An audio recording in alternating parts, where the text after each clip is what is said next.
Pois é, senador, o Senado ele tem uma equipe técnica muito boa, consultores que fazem avaliações importantes e até de certa forma livre de pressão política para dar aos senadores informações.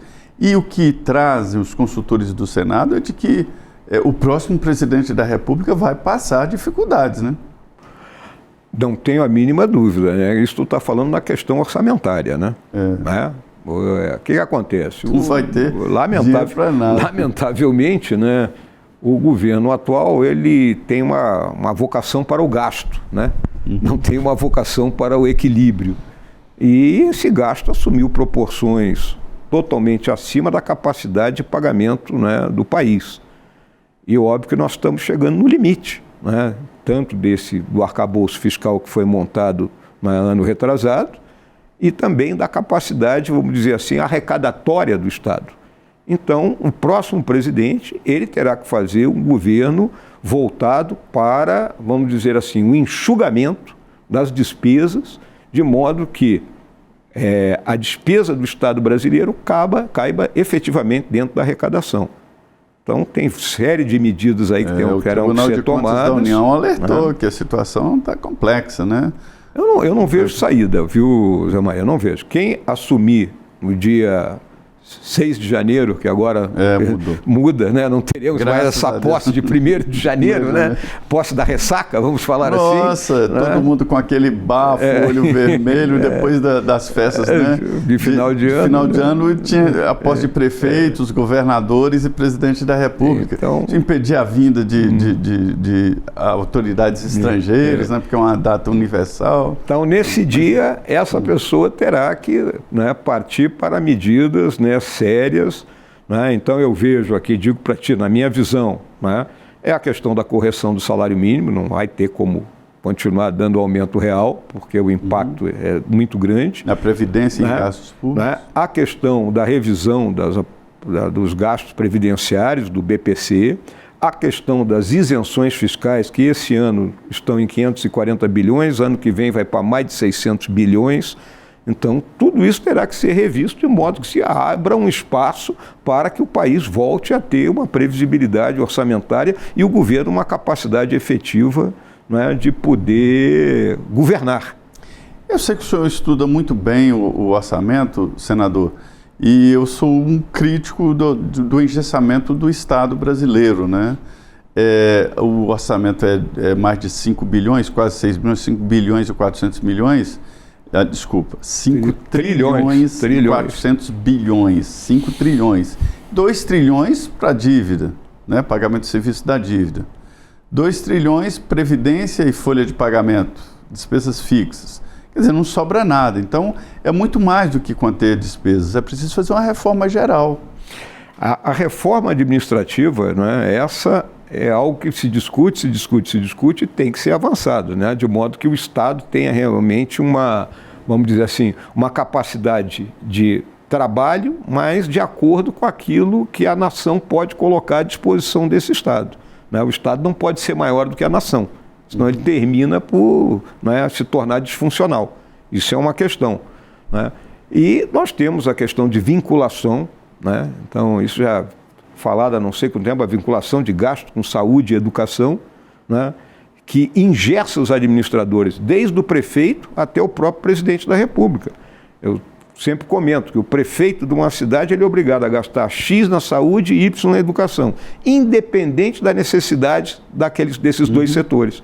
Você pode ter uma cidade que tem mais gente idosa, ou seja, precisa de mais gasto em saúde, e menos, né, criança, que você precisa de menos gasto na educação, mas você é obrigado a gastar, termina gastando mal. Eu sei de história de prefeito, senador, que está calçando a rua em frente à escola e jogando como gasto na educação, é isso mesmo. O José Serra, ele já criticava aqui no Senado Federal exatamente esse engessamento, né? Qualquer um que entre no governo ele não pode fazer muita coisa.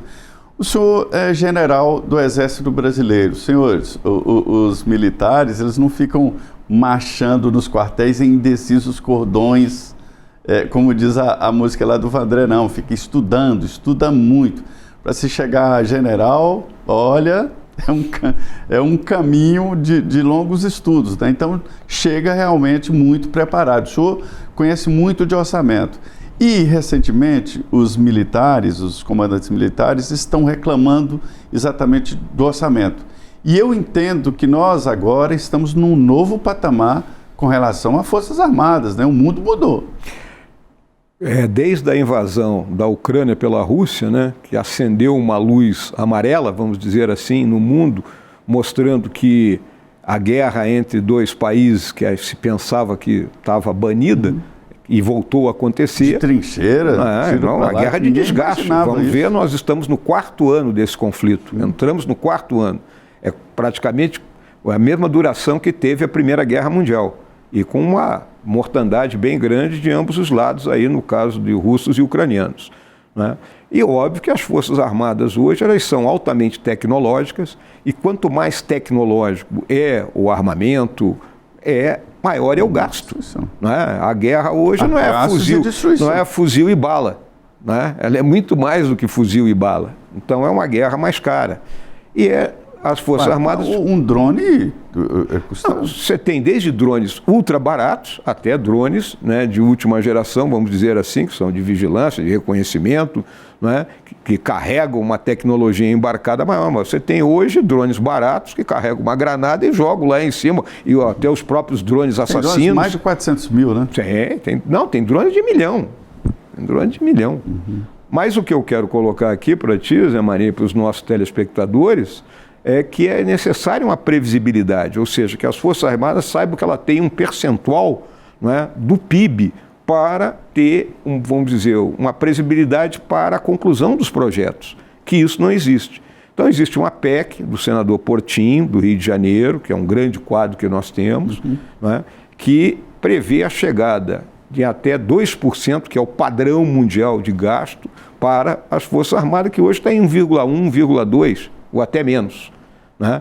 Então seria uma chegada faseada, né, até esses 2%, de modo que com isso a Marinha, a Força Aérea e o Exército tivessem condições de manter os seus projetos e estarem, vamos dizer, acompanhando a evolução da arte da guerra, como está acontecendo nos demais países do mundo. Eu costumo comparar com a manutenção.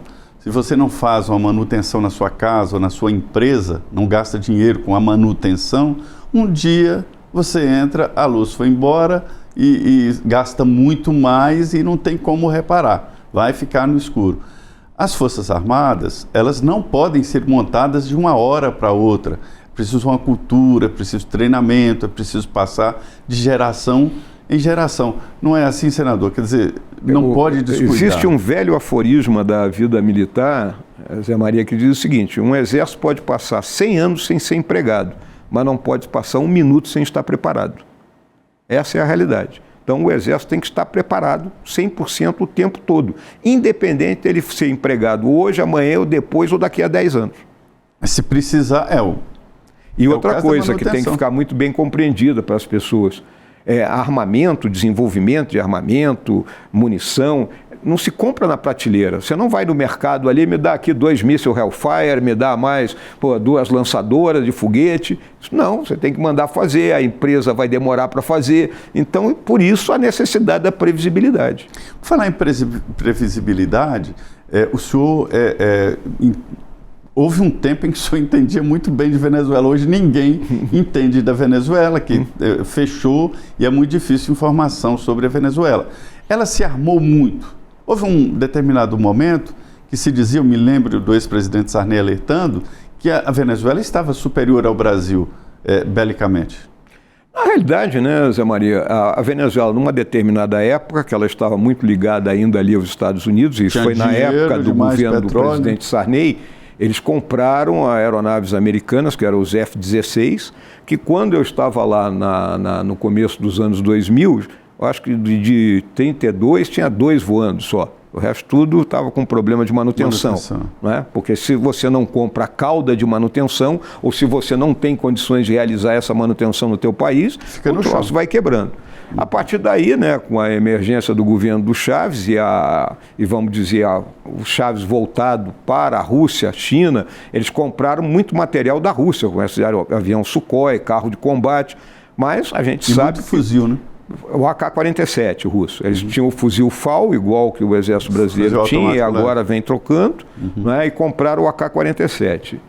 E o FAL, parte foi dado para a guerrilha, para narcotráfico, para as milícias, foi tudo distribuído lá dentro, assim, né? Ou até foi vendido aí por fora, alguns que a gente chega e que estão aqui com essa narco-guerrilha que nós temos aqui dentro do Brasil, né, essas narco-quadrilhas, estão armados com fuzis que vêm da Venezuela, né?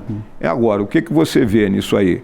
É que a manutenção estará sendo realizada? Não sabemos, né? Eu sempre tenho problema com equipamento russo, porque a cauda de manutenção do russo ela não existe. O russo é o seguinte, ele faz aquilo ali, parou de funcionar, joga fora e pega outro.